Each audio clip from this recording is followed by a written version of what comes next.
Cette émission est conçue et réalisée par des membres de la communauté en collaboration avec Nous TV.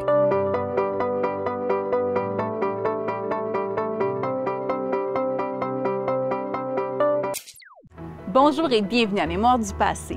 Saint-Sauveur et Piémont ont une histoire qui est intimement liée. En plus d'être situées à proximité l'une de l'autre, elles ont tout d'abord formé un seul et unique territoire.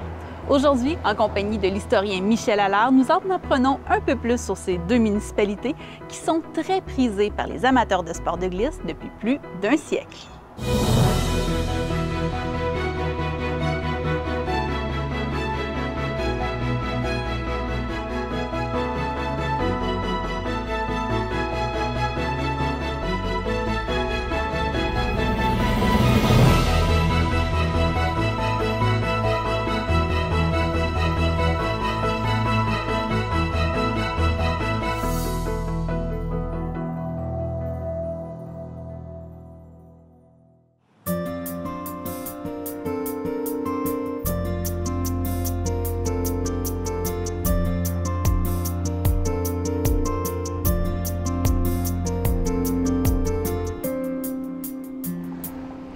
Michel, pratiquement tout le monde au Québec connaît la ville de Saint-Sauveur, mais par contre, ce qui est moins connu, c'est que la municipalité s'est développée à cause de la rébellion des Patriotes de 1837-1838, qui s'est déroulée tout près d'ici, juste à Saint-Eustache. Oui, vous avez parfaitement raison. Donc, 1837, Saint-Eustache est attaqué et les troupes de Colborne et les milices vont brûler la partie de Saint-Eustache, une partie de Saint-Benoît. Et il y a beaucoup de gens qui sont trouvés avec rien. Puis il y en avait d'autres aussi qui étaient, si vous voulez, que les Anglais pensaient qu'ils avaient été dans la rébellion. Fait qu'il y en a plusieurs qui sont sauvés vers le nord. Pourquoi ici? Parce que ici, ce qui est le territoire de Saint-Sauveur, ça faisait partie de l'augmentation de la seigneurie des Mélilles, qui est la seigneurie à Saint-Eustache. Donc, les premiers colons sont arrivés. Ils sont installés, il y en a qui sont installés au lac Miette. Au lac Miette en haut, ici. Et d'autres sont installés dans le coin ici. Sur la rue principale. Oui, on appelait ça la Côte-Saint-Lambert, qui est dans le coin ici. Donc, un groupe s'est installé ici, et là, bien, ils ont commencé à défricher, ils ont commencé à cultiver, et finalement, bien, c'est devenu un groupe assez important. Mais, vous savez, toujours, la question, c'était des bons catholiques, même s'ils avaient été excommuniés par l'Église, ceux qui faisaient partie de la rébellion, mais c'est des bons catholiques. Donc, il fallait construire une chapelle. Mais à quel endroit? Où? Ah voilà, c'est la question. On pourrait faire un beau film juste sur ça. À quel endroit? Mais vous savez, il y en avait qui étaient ici. Mais il y avait d'autres colons qui avaient suivi la rivière du Nord et qui étaient installés où est Piémont aujourd'hui. Un petit peu plus bas, finalement. Un petit peu plus bas. Alors là, c'est sûr, la chicane a pris. La chicane a pris. Puis finalement, l'évêque de Montréal a décidé que l'église soit construite ici, la chapelle, c'est-à-dire avant l'église, soit construite ici. Puis on a appelé ça une mission. Savez-vous quel était le nom de la mission? Je n'ai déjà entendu parler, c'est un petit peu bizarre, hein, aux oreilles? C'est la mission de la circoncision. Quand même, hein? Est-ce que ça veut dire que les hommes, c'était tous des circoncis, puis les femmes, c'était toutes des circoncises? L'histoire le dit pas. L'histoire le dit pas, mais en tout cas. Mais il faut dire que les gens de Saint-Sauveur, maintenant, ce qui étaient les gens de la circoncision, à un moment donné, ça n'a pas duré longtemps. Non, Non, 2 ans après, ils ont changé de nom et c'est devenu la paroisse de Saint-Sauveur qui a gardé le même nom jusqu'à aujourd'hui. Avec une église érigée au cœur du village. Avec une église. Ici, c'est l'église qui a été érigée. Il y a eu une chapelle, puis commencé. Celle-là a été dirigée autour des années 1900. Et ça a coûté 25 000 $. Mais pourquoi l'église est aussi haute? Parce que à ce moment-là, il y avait un diocèse à Montréal et un autre diocèse. Et on espérait avoir un diocèse dans le Nord. En fait, donc, ils ont construit une grosse église pour avoir l'évêché et devenir le chef-lieu du diocèse. Et des églises comme ça, dans le Nord, il y en a 2 grosses. Dans le coin, c'est une ici, une autre à Saint-Lagarde. Mais aujourd'hui, elle continue, l'Église, à servir de salle de réunion, de concert, etc. Parce qu'il y a un très bon acoustique à l'intérieur de cette église-là. Et une chose particulière, ils ont un orgue Casavant. C'est vrai. Fait des orgues Casavant, il n'y en a plus beaucoup au Québec, mais ça coûtait... Ils ont trouvé de faire une souscription et finalement, ils l'ont eu. Donc, l'église de Saint-Sauveur est aussi une autre chose. Pourquoi elle est sur... Surélevée, hein? Parce que l'église, le prêtre, c'est l'intersection entre le ciel et la terre. Donc, il faut qu'il soit le plus haut dans le village. C'est sûr qu'aujourd'hui, il y a d'autres maisons qui sont construites, mais dans tous les villages, habituellement, l'église est sur le lieu le plus haut. Alors, voilà.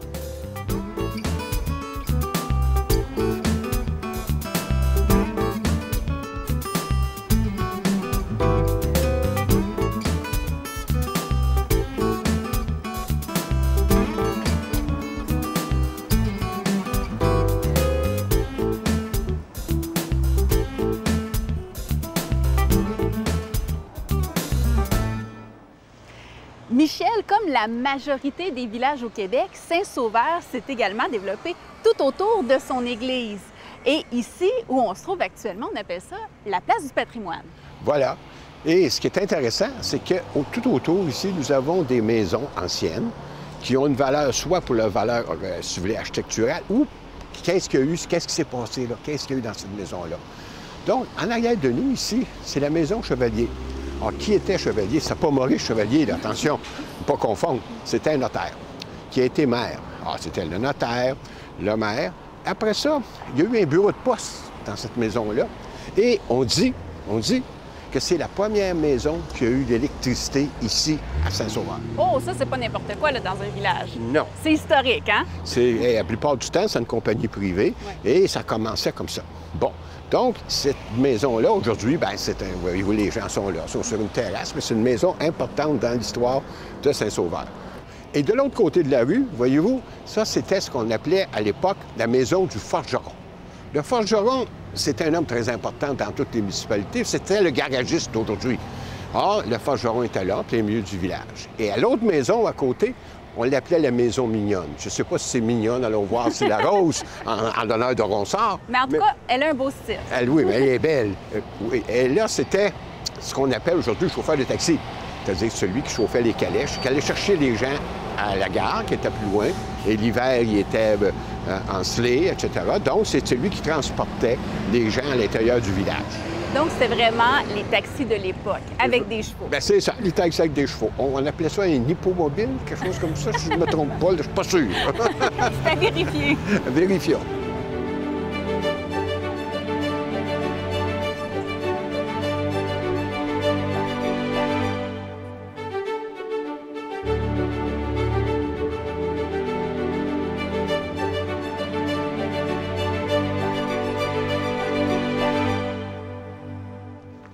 Et souvent, Michel, à côté d'une église, on retrouve la maison du bedeau. Voilà. C'est quoi exactement un bedeau? Bien, le bedeau, c'est l'équivalent d'un concierge. C'est lui qui s'occupait d'entretenir l'église, c'est lui qui s'occupait d'entretenir les alentours de l'église, etc. Et puis, ça arrivait quelquefois que son épouse était la servante du curé. C'est elle qui faisait les repas, etc. Et les bedeaux, on en avait partout, mais c'est pas tous les villages qui avaient une maison comme ici. Là. Non? Il y a des villages qui n'étaient pas assez riches pour construire une maison pour le bédot. Fait que des fois, il y avait sa propre maison à l'intérieur du village. D'autres fois, j'ai vu dans certaines églises, il restait au sous-sol, il y avait un appartement qu'on y faisait. Donc, ça faisait partie.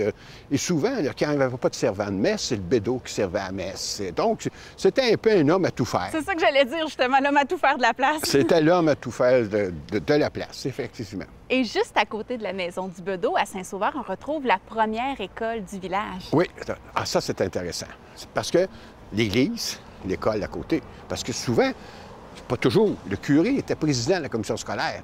Fait qu'il voulait avoir son école à côté. Et les écoles, à ce moment-là, les écoles de village, c'était des écoles mixtes, garçons et filles ensemble. Et c'était habituellement une jeune fille qui enseignait. Et avec un petit salaire très minime au début. Et dans plusieurs endroits, quand la jeune fille se mariait, elle perdait son emploi. C'était comme ça, hein? Oui. Et donc, c'est ce qu'on a eu ici, à Saint-Sauveur. On avait une école et puis il y a eu plusieurs institutrices.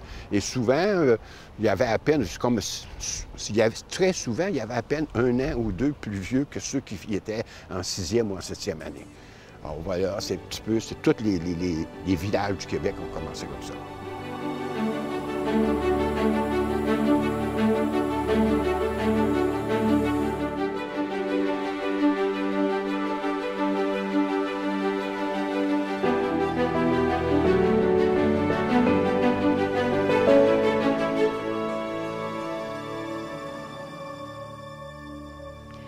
Michel, toujours dans notre balade dans le quadrilatère situé autour de l'église de Saint-Sauveur, bien, on continue à voir des beaux bâtiments qui ont été témoins de l'histoire. Et juste à côté de nous, un bâtiment plus ou moins récent qui a déjà abrité l'Hôtel de Ville de Saint-Sauveur. Oui, mais pas uniquement l'Hôtel de Ville, parce qu'à l'époque, c'était l'Hôtel de Ville au 2e étage. Au 1er étage, c'était la caserne de pompiers et le poste de police. Et au sous-sol, les cellules. Donc, tout ça est regroupé au même endroit? Tout ça s'est regroupé au même endroit. C'était le modèle qu'on trouvait un peu partout au Québec. Maintenant, vous savez, c'est tout divisé, le poste de police, la caserne de pompiers, etc. Mais à l'époque, c'était la façon de mettre ensemble les services importants d'un village. Et les cellules sont toujours là aujourd'hui. Les cellules, ah oui, mais aujourd'hui, ils ont changé de vocation parce que, voyez-vous, ici, c'est ici qu'on conserve la mémoire du ski à Saint-Sauveur. Et les cellules, on met les vieux skis. Oui, parce que c'est le musée du ski maintenant. C'est le musée du ski maintenant qui, comme je vous disais, continue à perpétuer la mémoire qui est en train de s'oublier de tout ce qui s'est passé au niveau du ski à Saint-Sauveur.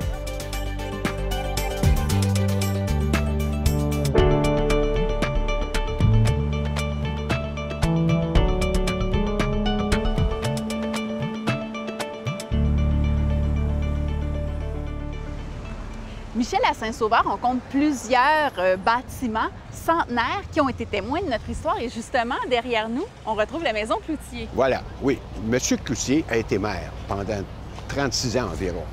Mais il n'était pas seulement maire, il était propriétaire d'un magasin général qu'on retrouve ici en arrière de nous.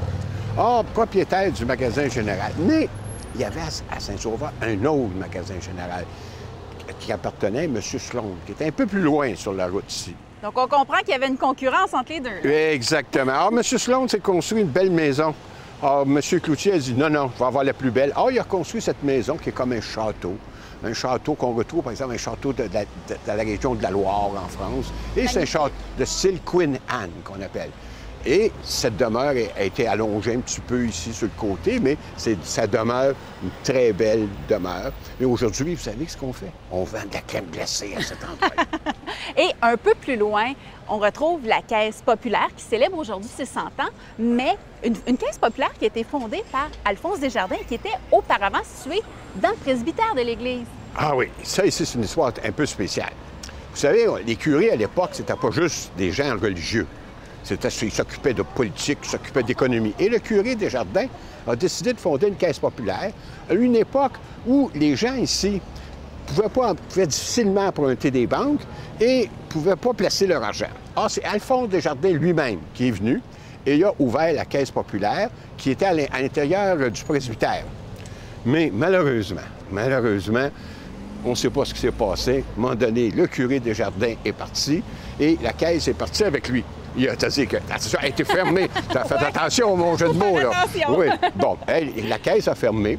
Et par contre, ça a continué un peu partout. Et quand on a fêté 100 ans, c'est parce qu'il y a d'autres caisses qui sont jointes en cours de route. Et aujourd'hui, c'est la caisse populaire Desjardins de la vallée des Pays d'en haut. Alors, ça rejoint 4 caisses, là, dont celle de l'ancienne caisse de Sainte-Adèle, celle de Mont-Roland, celle de Sainte-Marguerite, etc. Bon, donc, c'est ça qu'on célèbre cette année.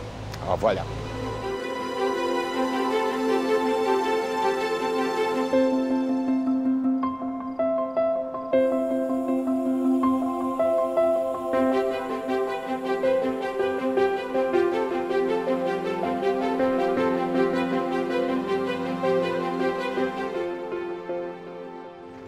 Michel, en ce moment, on est à Piémont et ce qu'il faut dire, c'est qu'il y a quelques années, Piémont faisait partie intégrante de Saint-Sauveur. Les deux municipalités étaient liées, là. Oui, oui, parce que Saint-Sauveur était plus grand et ici, ça ne faisait partie de Saint-Sauveur. Et,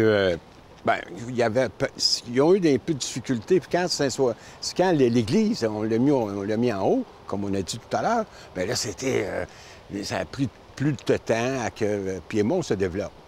Mais ils sont développés à cause de l'endroit où nous sommes. Oui!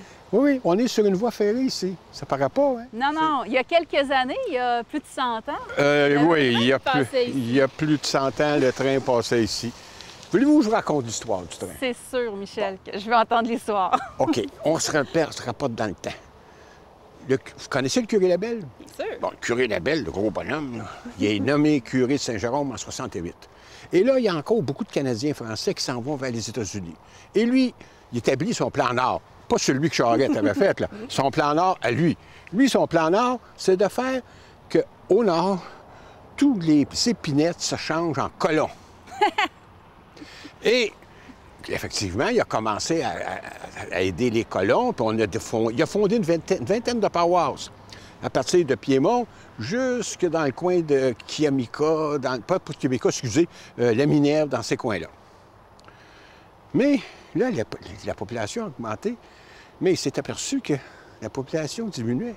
Il y avait un problème, là. Il y a un gros problème. Le gros problème qu'on avait, c'était un problème de communication. Parce que les chemins, l'hiver, ça pouvait toujours aller, mais l'été, à l'automne, etc. Et les gens se décourageaient. Les gens se décourageaient tellement qu'on dit qu'il allait mettre des tas de roches devant son presbytère. Pour dire, je l'avais fait installer dans une terre de roche, on n'a pas de communication. C'était pas évident. Non. Mais le curé Labelle, t'as pas un imbécile, au contraire. Il dit, non, ça va prendre un train. Il dit, si on a un train, là, on va pouvoir circuler, on va pouvoir voyager, etc. On va briser l'isolement et tout. Mais faire un train pour emmener ici, il y avait des problèmes. Alors, il est devenu un véritable lobbyiste, qu'on dirait aujourd'hui. Alors là, il en parlait partout. Même, à un moment donné, il y a un hiver où, à Montréal, on manquait de bois. Alors donc, il est parti avec des gens de Saint-Sauveur, de Sainte-Adèle, etc. On est descendu à Montréal en Slé. Bon, apporter du bois pour les pauvres. Et puis là, dans les journaux, ça écrit, il leur a dit, écoutez, là, s'il y avait un train, là, on pourrait vous en apporter du bois. Bon. Une opération de relations publiques. Exactement. Il a fait plus que ça. La première loterie au Québec, c'est lui qui l'avait organisée. Oh! Il a organisé une loterie, mais je ne sais pas ce qui s'est passé, mais il n'a pas fait d'argent avec ça. C'était pour le train encore? Oui, c'était pour payer son train. Et là, bien, tranquillement, il y a eu l'idée, mais même les municipalités, Saint-Sauveur avait donné 10 000 à l'époque pour aider à construire le train. Ce qui est énorme quand même. C'est énorme, c'est énorme. Alors, finalement, le curé Labelle a réussi à avoir le train jusqu'à Saint-Jérôme. Et là, il a continué à faire son lobbying. Et on a accepté quelques années plus tard de continuer le chemin qui est arrivé ici dans les années 1888-1889. Et là, à ce moment-là, ça permettait aux colons, à tout le monde, on a brisé l'isolement. On pouvait transporter les produits de la ferme qu'on voulait vendre, on pouvait les envoyer au marché. On pouvait transporter du bois, on pouvait transporter des personnes, des malades, etc. Et c'est là que le Nord a repris de la vigueur. C'est une ouverture sur le monde, dans le fond. Voilà, exactement. Le mot, c'est qu'ici, on était comme enfermés, et avec le train, c'est une ouverture sur le monde. Malheureusement, le curé Labelle, il est mort avant que le train arrive à Sainte-Agathe. Le train est arrivé à Sainte-Agathe en 1892 et lui, il est mort un an ou deux auparavant. Mais il n'a pas vu son rêve se réaliser. Et le train du Canadien, qui ici, c'était la voie du Canadien-Pacifique, s'est rendu jusqu'à Mont-Laurier. Il y a eu d'autres développements également. Ah oui, bien écoutez, là, on avait un train qui partait de Montréal, qui s'en allait vers Mont-Laurier. Mais l'autre côté de la rivière du Nord, Saint-Sauveur, le train n'allait pas là. Moronaise, le train n'allait pas là. Alors là, on a décidé de faire une deuxième voie ferrée. La deuxième voie ferrée, et c'est pour ça que Piémont est important, c'est un peu plus bas, on avait établi une station qu'on appelait la station Montfort. Et là, le train partait de Montfort, qui était quelques kilomètres d'ici, 1 ou 2 kilomètres d'ici, s'en allait vers Saint-Sauveur, s'en allait vers Monite. Or, ce train-là a été construit, et les gens partaient de Montréal, et puis s'ils voulaient aller à Saint-Sauveur, rendu là-bas, rendu à la jonction, ils descendaient du train, puis montaient dans l'autre train. Et l'inverse, les gens qui arrivaient, mettons, de Moronite, rendus ici, ils changeaient de train. Mais ça a duré quelques années, et après ça, on a eu une autre station Montfort, mais à Saint-Jérôme. Donc, on pouvait changer de train à Saint-Jérôme. Il faut dire que ça prenait du temps, hein? Partir de Saint-Jérôme à aller jusqu'à Sainte-Agathe, c'était pas loin de 2h30, 3h même de train. C'était pas le moyen de transport le plus rapide, hein? Oui, mais attention, oui, mais peut-être pas le plus rapide, mais ça dépend ce qu'on entend par rapidité. C'était plus rapide qu'y aller à pied. C'est sûr. Mais j'ai remarqué une chose, regardez la piste, là, voyez-vous? Elle s'en va en courbe. Ouais. Ceux qui ont fait du vélo ici, ils le savent. Mais pourquoi? Parce que les trains pouvait tirer plusieurs wagons. Mais il ne pouvait pas descendre, il ne pouvait pas freiner. Donc, il n'y a pas une pente qui a plus que 3 Même 3 c'est beaucoup. Habituellement, c'est autour de 2. Et c'est pour ça que quand on prend le train, on se promène le long de la rivière du Nord, et etc. Et on s'en va toujours avec des courbes un peu partout. Alors, c'est ça, c'est l'histoire du petit train du Nord. Mais par contre, ce qui est arrivé, là, avec l'automobile 1940, mais surtout 45, où en 45, on a ouvert la 117, la 11, on l'a ouvert durant l'hiver. Fait que là, les gens ont commencé à venir en auto, de plus en plus en auto. Le train a commencé à décliner. Le train déclinant, bien là, tranquillement, ça a perdu. Et on est obligé, à un moment donné, d'enlever les rails. D'abord de l'autre voie qui appartenait au Canadien national, et cette voie ici.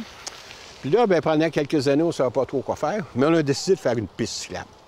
Et c'est le plus long parc linéaire qui a 200 km de long de Saint-Jérôme jusqu'à Camon-Laurier. Et maintenant, mais je me demande, le curé Labelle, dans sa tombe, là, qu'est-ce qu'il doit dire?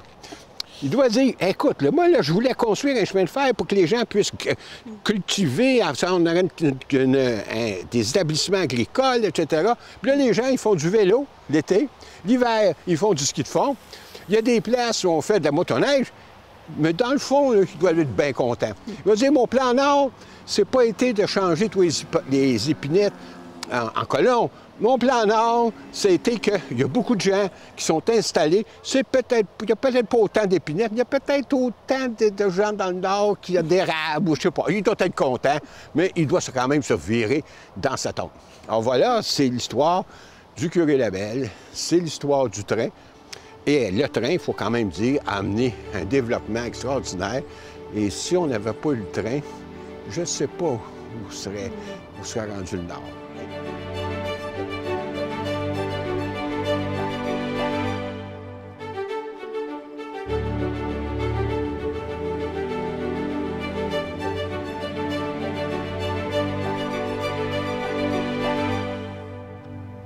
Michel, l'industrie du ski a joué un rôle important dans le développement de Saint-Sauveur et c'est autour de 1910, ici, que tout aurait commencé.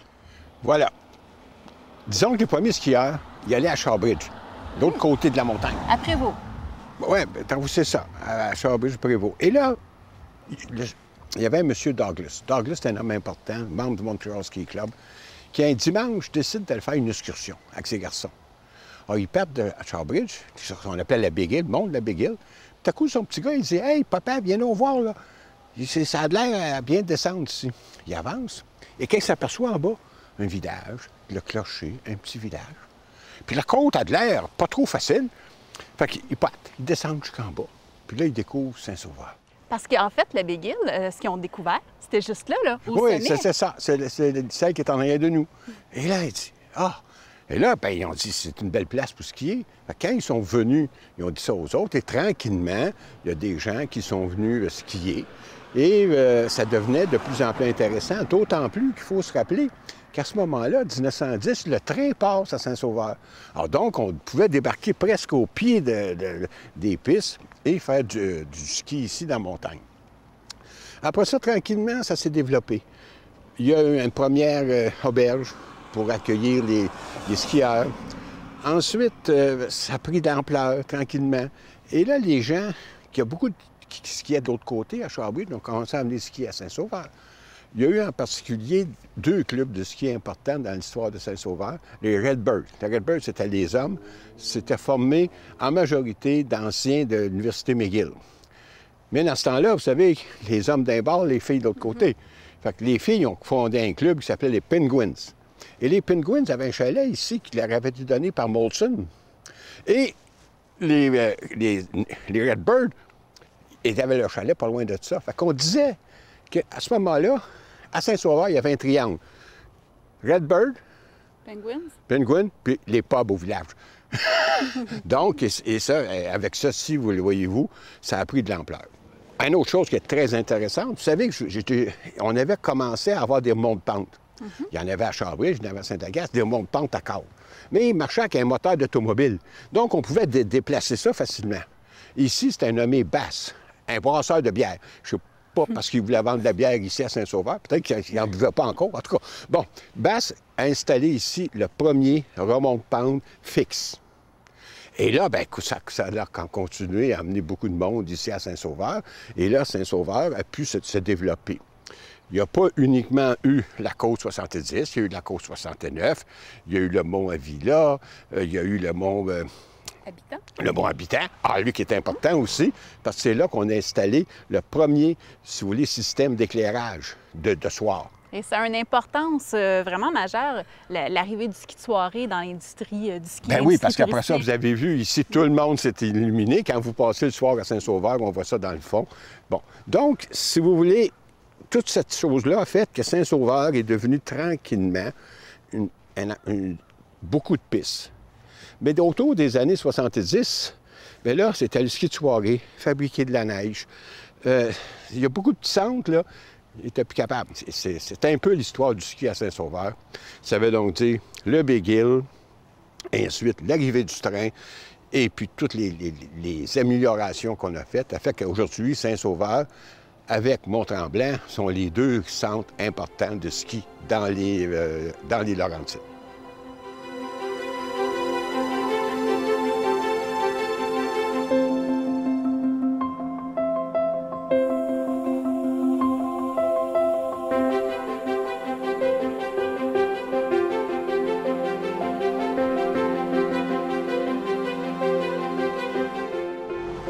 L'église St. Francis of the Birds, c'est une petite chapelle qui a été construite par un grand développeur des Laurentides et qui a quand même une importance là, dans la région. Oui, une très importante. D'abord, c'est une église anglicane, une chapelle anglicane, qui porte un nom de saint catholique, Francis of the Bird. Bon. Deuxièmement, a été construite par celui qui est en dessous, c'était un ministre du culte qui s'appelait Bog. C'est un skieur. Il a fait cette maison-là pour les skieurs, cette chapelle-là pour les skieurs.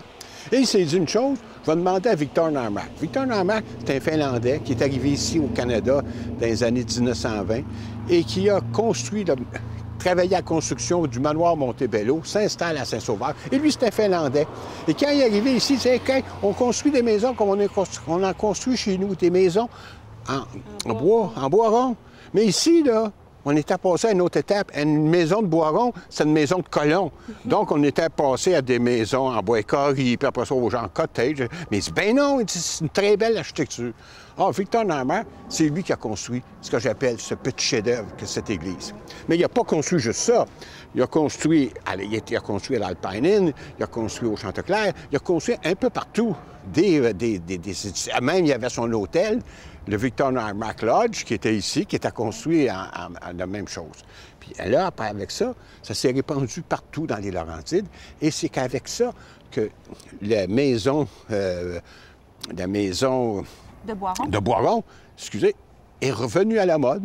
Et après ça, c'est devenu même de bonne aloi. Et aujourd'hui, se faire construire une maison en Boiron, c'est plus que c'est bien, c'est très bien vu. Or, Victor Narmak a créé une architecture qui est très caractéristique aux Laurentides, qu'on pourrait comparer avec les vérandas à Sainte-Agathe.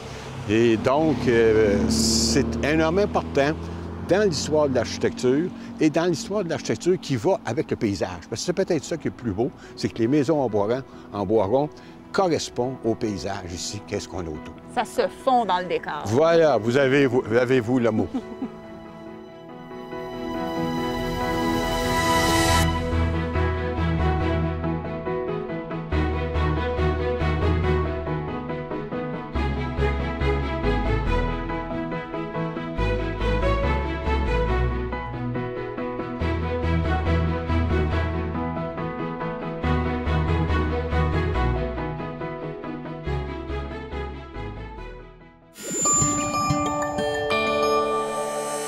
Nous TV, fiers de faire rayonner notre communauté.